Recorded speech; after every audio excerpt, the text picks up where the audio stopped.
Hi and welcome back to Big Picture Technology and Science. In the next short clip we'll try to understand how the Wheatstone bridge circuit works. As always, we'll try to do it using an analogy. This analogy was proposed by Ofer Dayan, a colleague of mine. Let's imagine that you've been sent on a challenging mission to measure in centimeters by how much the Eiffel Tower's height changes due to temperature between the cold French winter to the hot summer. The tower's height, by the way, is around 324 meters. How would you approach such a task?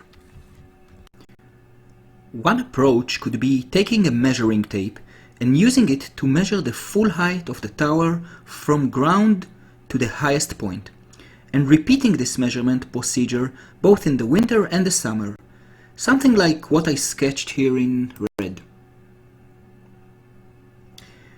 This seems a pretty good idea with several significant drawbacks.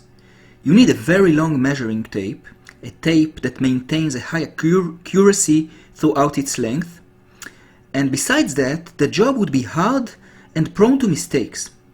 Maybe we could think of a better idea, especially since what we are interested in is the change in the tower's height and not the height itself.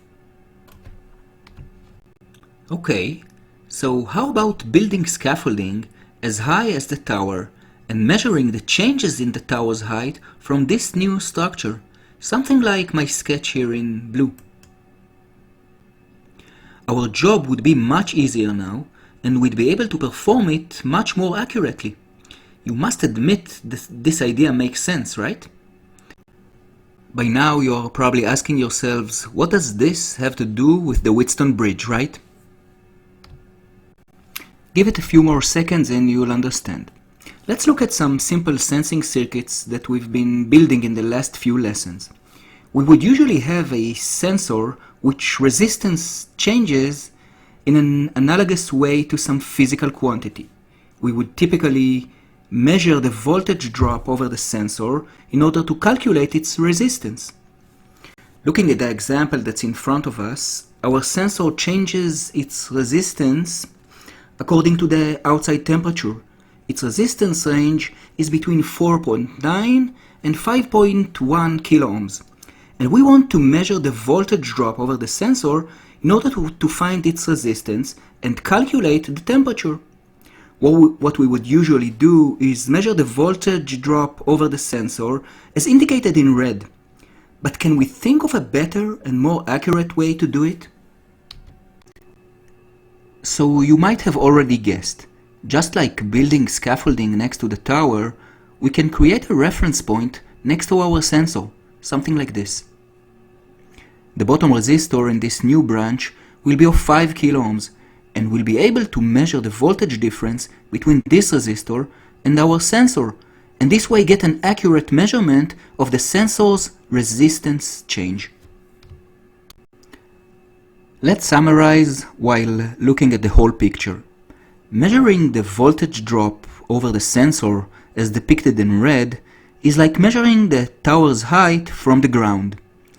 If we want higher accuracy, we'll build scaffolding and use it to measure the change in height, or in our circuit, build a parallel branch and measure the voltage difference from this branch. This is just one example for the use of the Wheatstone bridge. And one more thing, if you are wondering where the Wheatstone bridge got its name from, then if you look at the circuit again, you'll probably be able to identify the bridge-like connection between the two parallel branches. And who was Wheatstone? Sir Charles Wheatstone was a 19th century English scientist and inventor and one of the pioneers of the telegraph system.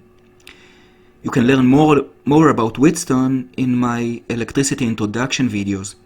And finally, by how much does the Eiffel Tower really change its height? Well, that change can add up to as much as 16 centimeters. That is it. I really hope that the Wheatstone bridge seems a bit less intimidating now. If you want to see more analogies that make complex ideas simple, you can subscribe to my channel using the link on the bottom left. If you want to learn some more about Sir Charles Wheatstone, use the link on the top left. And as always, I'd love to get your comments.